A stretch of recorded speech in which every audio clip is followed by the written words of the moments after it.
Xerath. He gets exhausted and hit by Arcana Pulse, uses Relentless Pursuit and auto-attacks while dodging Winter's Bite, flashes both Glacial Fissure and Shocking Orb, dodges out of Destruction, but Arcana Pulse will land. Brahm's passive stuns him, but he heals immediately, and Xerath suspects that Rimaho will dash forward, but instead he flees and activates Culling while dodging right of the Arcane. Syndra comes in the nick of time to take down Xerath. Rimaho does his best to kite Brahm, and with a beautiful stun from Syndra, he gets the kill.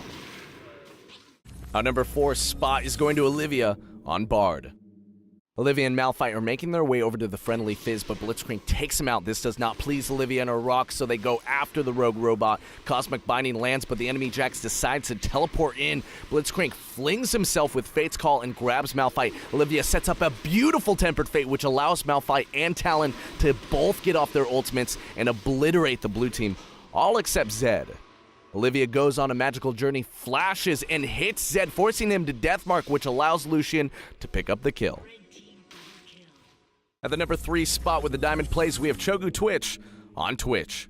Now Cho'Gu pops his ambush as the enemy team starts to dive Nocturne under the turret. He positions himself up and activates Rat-a-tat-tat, unloading on Quinn and Victor, taking them out immediately. Hurricane doing work here. Bard and Sivir get melted, and it's a matter of time before Zac gives up that pentakill.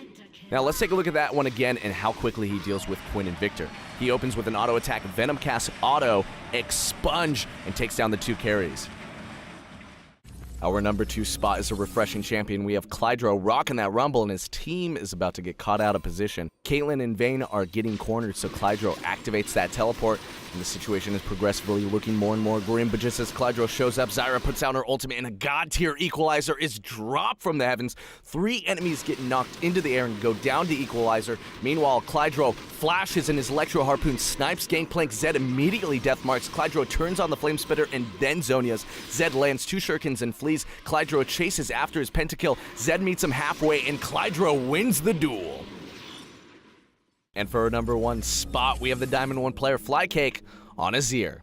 Now, little does the red team know that Flycake and Yasuo are on to their tricks. So both players put themselves into position, and Flycake goes in with Conquering Sands into Emperor's Divide, pushing their whole team into Yasuo's last breath. And with a couple of auto attacks, Flycake picks up a quadra kill, and they chase after Gragas for the penta. And with one more Conquering Sands, he gets it. Now let's take a look at that one again from the perspective of the red team. Look at them. Poor things. They have no idea what's coming. By the way, great flash positioning himself and dodging the charm. And for our bonus clip, we have Tripod EU on Tristana. Now the clip starts off with a questionable dive by Jarvan, which continues in him, but he gets away with Chrono Break, but Blitzcrank grabs Jace back in. Now he's going to be going down, but Tripod comes in, plops an explosive charge on Blitzcrank, hits him just enough, and knocks him back into his team with a Buster Shot, taking them all out, and surviving with Dangerous Game and Heal, saving him from the Requiem. By the way, for those of you who